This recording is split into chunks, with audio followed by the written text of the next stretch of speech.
रिया की डायरी। यह पाठ डायरी शैली में लिखा गया है। इसमें एक पोलियोग्रस्त बालिका के अदम्य साहस को दर्शाया गया है, जो विकलांग होने पर भी सजग और सकारात्मक रूप से जीवन की कठिनाइयों का सामना करती है। 3 जुलाई 2015।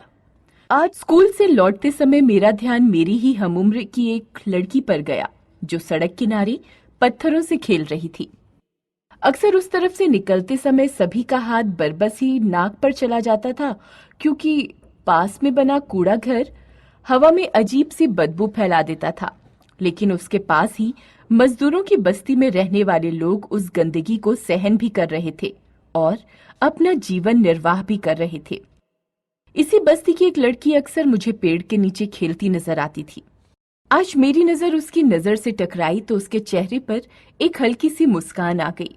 मैंने झेपते हुए अपनी नजरें घुमा ली और कंधे पर बैग का बोझ उठाए घर की तरफ कदम बढ़ाने लगी। उसने मुझे पीछे से आवाज लगाई, दीदी, दीदी।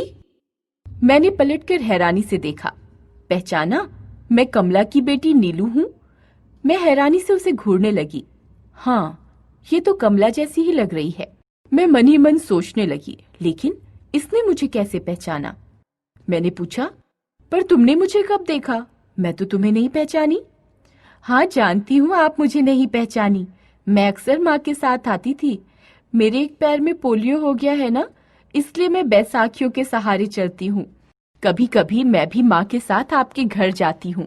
मैंने आपको देखा भी था। मैंने उसकी तरफ देखा तो वह मैले कुचाले कपड़े पहने हुई थी। मैंने उससे कन्नी काटने की कोशिश की, क्योंकि मैं नहीं चाहती थी कि स्कूल के बच्चे मुझे एक मैले कुचैले कपड़े पहने लड़की से बातें करते हुए देखें। मैं चलती हूँ, जरा जल्दी है, मैंने झेंपते हुए कहा और मैं घर की ओर चल दी। घर आकर मुझे बार बार नीलू का चेहरा याद आता रहा।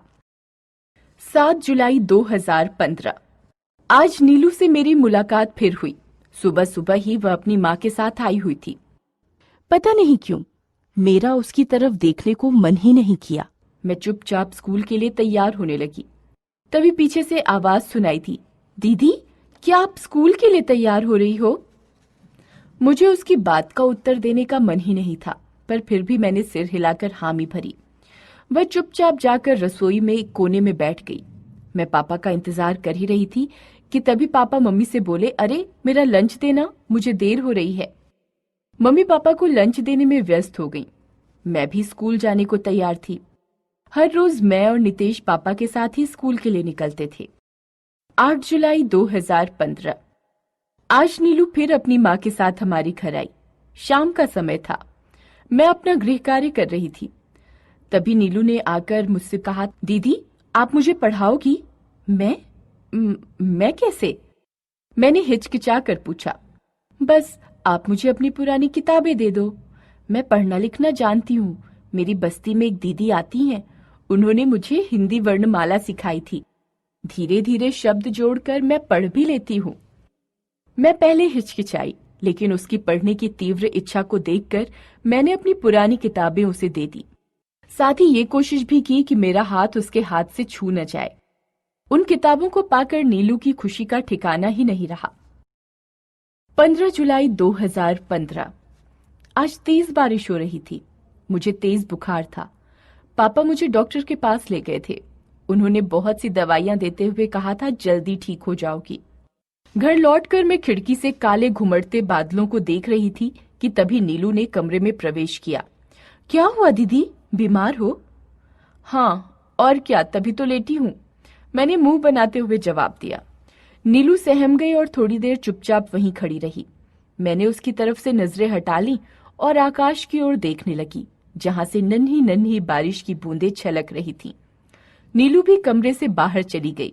इधर पापा और नितेश किसी काम से बाहर गए हुए थे। मैं सोने की कोशिश करने लगी। दोपहर के समय मम्मी खिचड़ी लेकर मेरे कमरे में आई। बोली, रिया, दवाई खाने का समय हो रहा है, पहले खिचड़ी खा लो। तभी अचानक उनके हाथ पांव फूल गए और उनके हाथ से प्लेट छूट गई। मैंने देखा कि मम्मी डर से पीली पड़ी हुई थी और एक ही जगह अपनी आंखें गड़ाए हुए देख रही थी। मैंने भी उस तरफ नजर घुमाई तो देखा एक सांप फन उठाए मेरे बिस्तर के पास बैठा था। उसे देखकर डर के मारे मेरी भी घिघी बंद गई। तभी नीलू ने कमरे में प्रवेश किया और पास ही पड़े तौलिए को उठाकर सांप के फन के ऊपर डाल दिया और जोर जोर से आसपास के लोगों को आवाजें लगाने लगी। सांप सांप बचाओ बचाओ, सांप सांप बचाओ बचाओ। उसी समय एक सपेरा सांप को ढूंढता हुआ आया। आवाज सुनकर वह तुरंत रिया के कमरे में आया और सांप को पकड़ कर ले गया। नीलू की बहादुरी पर सभी तालियां बजा रहे थे। मैं कांपते कदमों से उसके पास पहुंची और उसको गले लगा लिया। मेरी आंखों से आंसू बहने लगे थे। आज नीलू की बहादुरी ने गंदगी और उस बदबू से ऊपर उसकी आत्मा की शुद्धता से मुझे मिला दिया था।